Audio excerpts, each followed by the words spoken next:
السلام عليكم ورحمة الله تعالى وبركاته أصحابتي غالية aad baan idin salaamayaa meel kasta dunida aad ka joogtaan barnaamijkan idin haya caawa kolley waa mid aad u xiiso badan oo idigu baraarujinaya waxyaabaha Facebook hadda ku cusub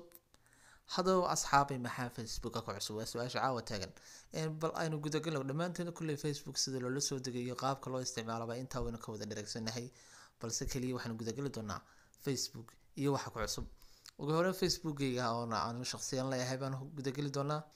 qaabkan markuu kugu soo baxo kii waxaad samayn doontaa hadduu ilaahay raali ka noqdo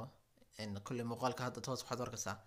in line-kaas sare aad arkaysaan line-ka wuxuu soo dhigaya dhammaan wuxuu soo dhigaya halka aad arkaysaan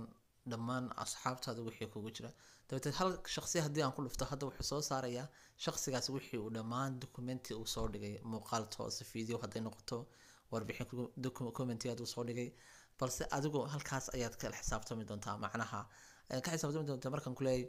halka direct ay ku qorantay baad adigu si toos ah u soo gelin kartaa videogaaga historygaaga isla show dhammaan waxaad jeceshay bal halka aynu guda galno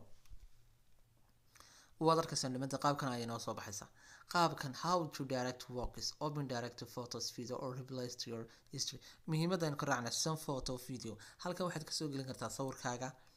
video aad iska soo duubtay ama aad soo bandhigayso dabeetana waad kala gareynaysaa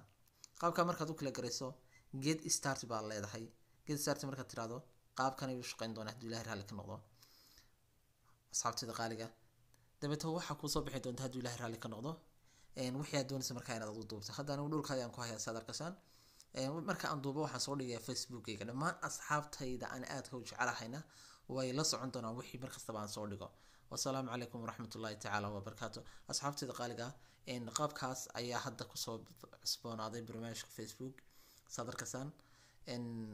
كل إن شاء الله تعالى هدي وقام فعي ودليل قدونتا وحي وربحين أنا قدال بنسك يسوي شيء قدنا أد بندي سلام يا حبيبي قايد وعنامه